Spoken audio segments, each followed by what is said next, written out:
गांव का नाम था भैरवपुर। कहते हैं यहाँ हर सावन की एक खास रात होती है, कुछ अशुभ घटित होता है वहाँ। गांव के बुजुर्ग लोग कहते हैं वहाँ उस रात को शापित रात मानते हैं। जो उसकी रात होती है सावन की रात, वो बहुत खतरनाक रात होती है।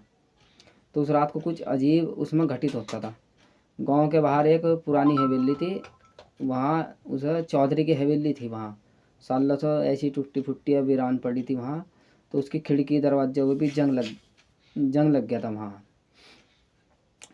लोग कहते हैं वहाँ जो एक आत्मा भटकती, एक औरत की सफ़ेद साड़ी में भीगी हुई, और उसकी चीखें बारिश में गूंजती है।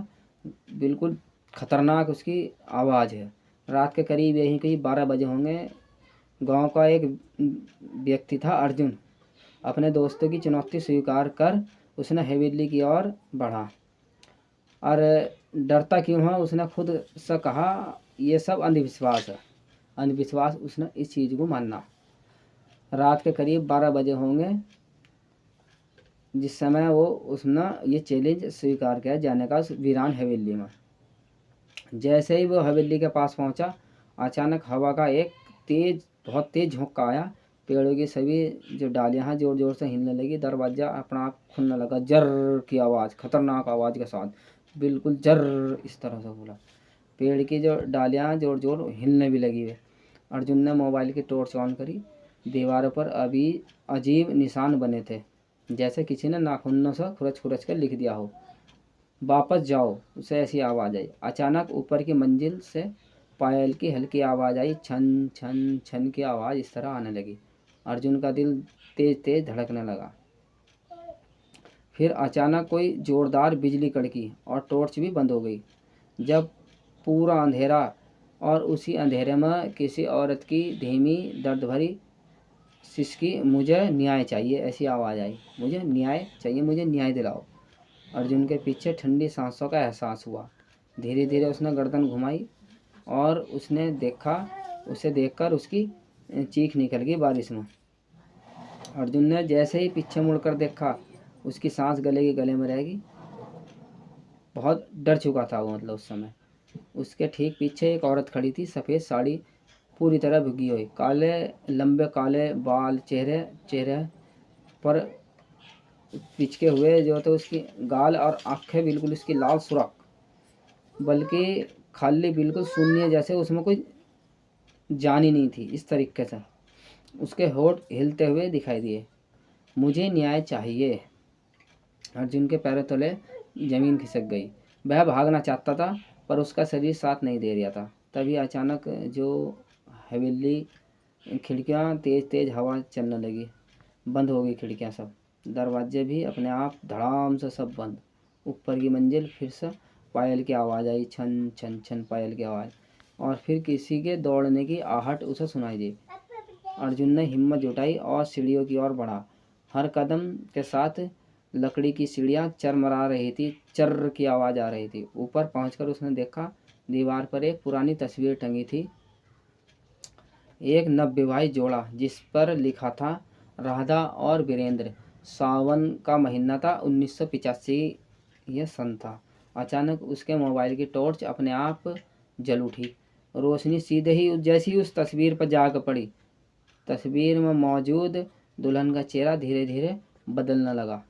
वही चेहरा, वही सफ़ेद साड़ी और वही औरत। अर्जुन के हाथ पांव कांपने लगे। तभी पीछे से एक भारी सी आवाज़ आई।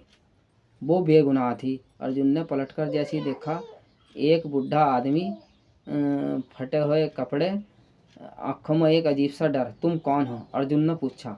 मैं इस हवेली का पुराना नौकर हूँ, बूढ़ा धीमे से बोला। आवाज़ आराम से बोल रहा हो। उस रात सावन की इसी शापित रात में राधा को उसके पति ने धोखे से मार दिया था।